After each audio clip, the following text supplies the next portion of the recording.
Este é um trabalho de Georges Bastin, que aborda a importância do precursor da emancipação, da independência da América do Sul, Francisco de Miranda, Intercultural Forerunner, capítulo 2 do livro Agents of Translation, de John Milton e Pão Bandida. Georges Bastin é professor titular do Departamento de Linguística e Tradução da Universidade de Montreal, diretor de um grupo de investigação Ristal e chefe-redator da revista de tradução Meta, uma importante figura da didática de pesquisa e do estudo da história da comunicação, particularmente para a intervenção deliberada do tradutor como adaptação e apropriação. Sebastião Francisco de Miranda Rodrigues nasceu em Caracas no dia 28 de março de 1750, filho de comerciante Sebastião de Miranda Ravelo e Francisca Antonieta Rodrigues Espinosa de Caracas. Casou-se com Sarah Andrews, onde tiveram 2 filhos, Francisco e Leandro. Estudou latim e artes na Universidade de Caracas. Em Madrid estudou matemática, francês, inglês, geografia e começou a organizar sua biblioteca pessoal com trabalhos de filósofos e enciclopédias proibidos pela Inquisição. Ingressou para a carreira militar, conhecendo John Turban e tornando-se braço direito do general Cargill, onde começa sua luta contra intrigas e acusações. Nos Estados Unidos, estuda sobre o processo da Revolução Norte-Americana, conhece George Washington, Alexander Hamilton, Henry Knox, Samuel Adams e Gilbert Lafayette. Dá início ao seu primeiro projeto de independência do continente hispânico-americano. Começa sua jornada pela Europa e registra suas impressões em um jornal.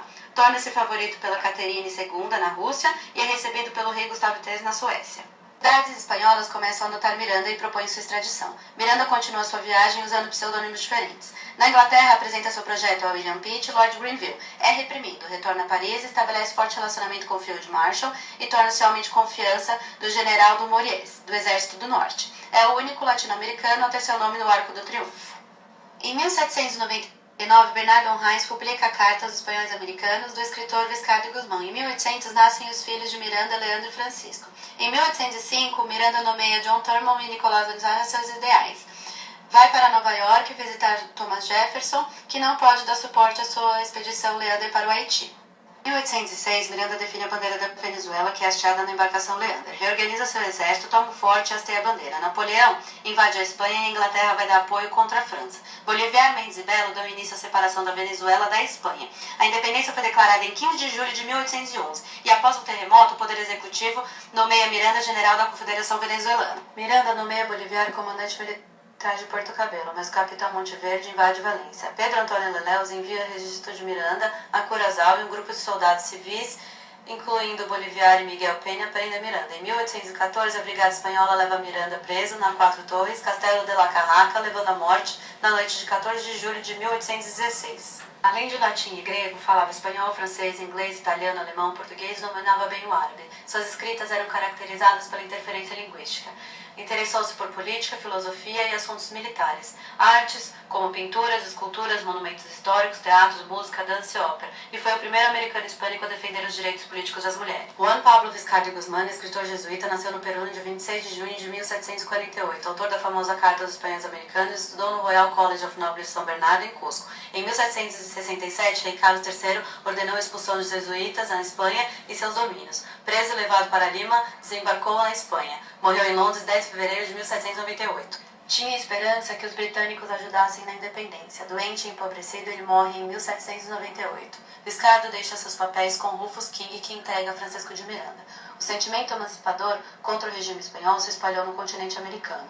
Outros documentos pertencem à Sociedade Histórica de Nova York, descobertos por Marilyn Simons, publicado em 1983. Sua casa em Londres tornou-se um local de encontro para os hispânicos americanos e de apoio aos diplomatas, políticos e intelectuais em busca de ajuda dos ingleses.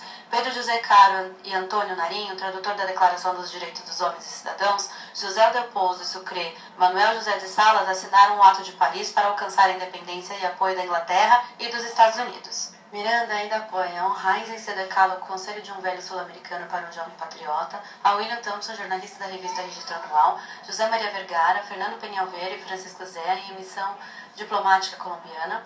Vergara estudou jurisprudência criminal na Inglaterra e traduziu a dissertação sobre os primeiros princípios de governo por Thomas Paine, publicada em 1786. Contribuiu para a publicação da tradução Emancipação da América do Sul, A Glória e o Interesse da Inglaterra. Miranda e Burke publicaram um folheto Razões Adicionais para a Nossa Imediata Emancipação da América Espanhola, que incluiu a tradução inglesa das cartas dos espanhóis americanos de Viscardo. Manuel Cortés Campomanes e Juan Bautista Piconelli traduziram a revolucionária canção francesa Carmagnole. Apresentaram Miranda a José Maria de Tepara e João Muray, dono do Quarterly Review. Levou à criação de jornais e revistas. Miranda publicou uma carta no The Morning Chronicles assinado a peruana. Escreveu mais 6 artigos sob o pseudônimo Conciliador. A primeira edição do El Colombiano em 1810 foi a primeira publicação latino-americana na imprensa britânica. Antepara era diretor e Miranda editor do jornal. A Gazeta de Caracas de Buenos Aires ainda reproduziram alguns de seus artigos. Hipólito José da Costa fundou e editou o Correio Brasiliense em Londres e traduziu Miranda para o português. Miranda confiou a George Thompson, filho de seu amigo William Thompson, na tradução do Dicionário Geográfico e Histórico das Índias Ocidentais por Antônio de Alcedo. E a revista com artigos ideológicos, literários e científicos, a Biblioteca Americana, publicada em Londres em 2 volumes, cujos membros foram Andrés Bello, Juan García del Rio, Luiz Lopes Mendes, Agustín Gutiérrez Moreno e Pedro Quirotze.